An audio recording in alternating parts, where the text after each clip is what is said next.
Hello po mga abe! Share ko lang po sa inyo kung paano ako naghahalo ng gatas sa turmeric powder at saka sa pinakulong press na luya.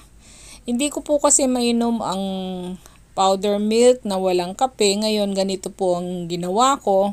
Hinahalo ko sa turmeric powder at saka pinakulong luya ang isang kutsarang gatas.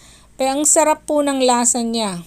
I-try po ninyo ang turmeric at ginger at ang gatas ay maganda sa katawan.